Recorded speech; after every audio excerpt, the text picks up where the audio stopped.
কেমন আছেন সবাই? প্রিয়াঙ্কা লাইফস্টাইলের নতুন আরেকটি ব্লগে আমি প্রিয়াঙ্কা আপনাদের সবাইকে স্বাগত জানাই।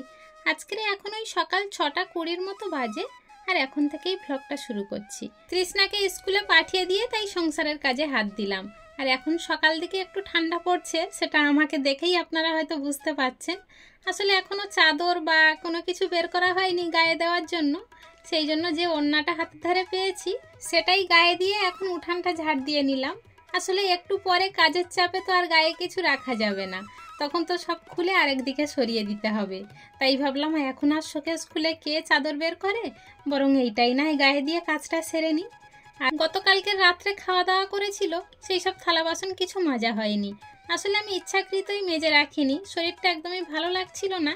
তাই ভাবলাম রাত্রে গিয়ে আর একা একা মাজবো না, রেখে দিই। আর রাত্রে না মেজে রাখলে সকালে উঠে এই এঁটো ঘাঁটতে গেলে খুব সমস্যা হয়, মানে একটু বিরক্তি মতো লাগে আমার। যখনকার এঁটো জিনিস তখন মেজে নেওয়াই ভালো। ওই যে এখন করব না পরে করব বলে রেখে দিয়ে পরে সমস্যা ভোগ করতে হয়। আসলে এই এঁটো জিনিস রেখে দিলে কেমন একটা যেন গন্ধ বেরায়, ওই জন্য একদমই ভালো লাগে না। আর তাছাড়াও ছুঁচো ইঁদুরে তো ঘেঁটে ফেলে এঁটোগুলো, ওই জন্য আমি প্রতিদিন মেজে রাখি। কিন্তু তৃষ্ণার বাবা গতকালকে মানা করলো যে অনেকটা রাত হয়েছে আর বাইরে গিয়ে মাজতে হবে না, সেই জন্য আর মাজা হয়নি। তো যাই হোক, আপনাদের সঙ্গে গল্পে সব তো মাজাই হয়ে গিয়েছে। গতকালকের শরীরটা এতটাই খারাপ ছিল যে থালা বাসন সব মেজে রেখেছিলাম, কিন্তু সেগুলো আর গুছানোর মতো সময় পাইনি। সময় পেয়েছিলাম, শুয়েছিলাম, কিন্তু আর উঠে এই কাজগুলো করার মতো ক্ষমতা ছিল না। তাই সেই সব শুকনো থালা বাসনগুলো আবার জায়গা মতো গুছিয়ে রেখে এখন ভিজে থালা বাসনগুলো উপর দিয়ে দিচ্ছি। জল সরে গেলে জায়গায় গুছিয়ে রাখলে তখন বেশ ভালো লাগে, আর জল শুদ্ধ ওইভাবে বসিয়ে রাখলে থালা বাসনগুলো কেমন একটা জলের দাগ হয়ে যায়। তো যাই হোক, এদিকে আবার রান্না করতে চলে এসেছি, ভাতও বসিয়ে দিয়েছি ওদিকে। আর এখন একটু পেঁপে কুড়িয়ে নিচ্ছি। আমার তৃষ্ণা একদমই পেঁপে খেতে চায় না, তাই একটা বুদ্ধি করলাম, পেঁপে কুড়িয়ে যদি একটু বড়া করা যায়, ও তো বুঝতে পারবে না এটা পেঁপে কি অন্য জিনিস, ভালো লাগলে বেশ খেয়ে নেবে। ওর জন্যই আজকের বুদ্ধি করে এই বড়াটা করা। দেখি ওর কি রিয়াকশান হয়, বুঝতে পারে কিনা, সব কিছু আপনাদেরকে জানাবো। তবে এটা একটু এক্সট্রা খাটনি হয়ে যাচ্ছে, তাড়াতাড়ি করছি ওই জন্য। তৃষ্ণার জন্য পেঁপের বড়া, তৃষ্ণার বাবার আর আমার জন্য পেঁপে ভাজা, আর সঙ্গে সয়াবিন তরকারিও রান্না করব। এতগুলো করতে গেলে কিন্তু একটু সময় লেগে যাবে, আর তাছাড়া বড়া করতে গেলে একটু সময় লাগে, হলেও কি তাড়াতাড়ি আমি কুড়িয়ে নিয়েছি। এবারে এর মধ্যে একটু লবণ, হলুদ আর একটু লঙ্কা কুচিয়ে দিয়ে দেবো।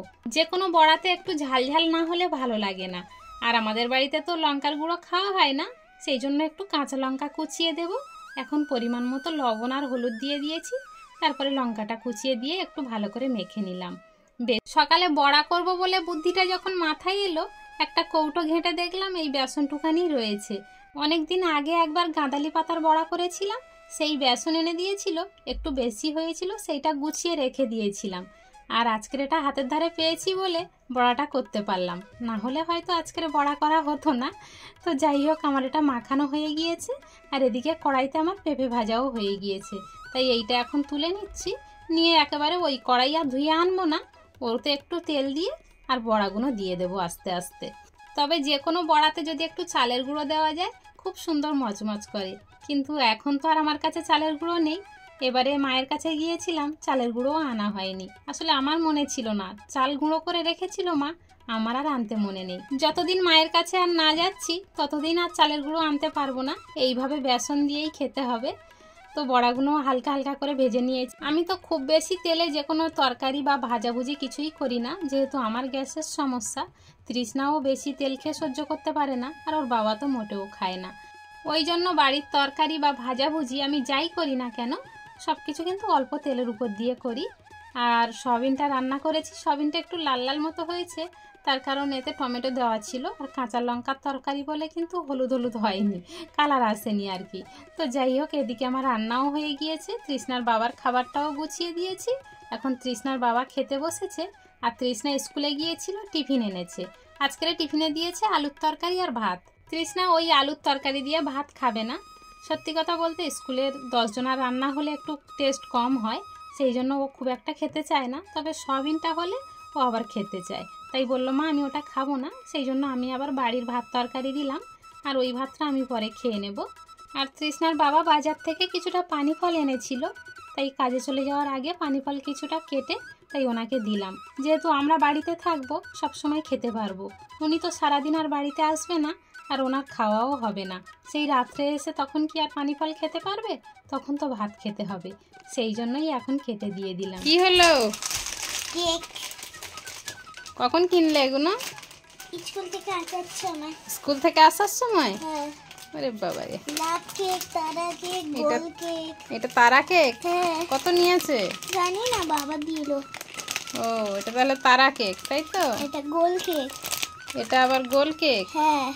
চাবিও না। এটা? এটা লাভ কেক। ওরে বাবা রে, কত রকমের খাবার যে। আরো একটা কি জিনিস? ওর প্রিয় জেমস।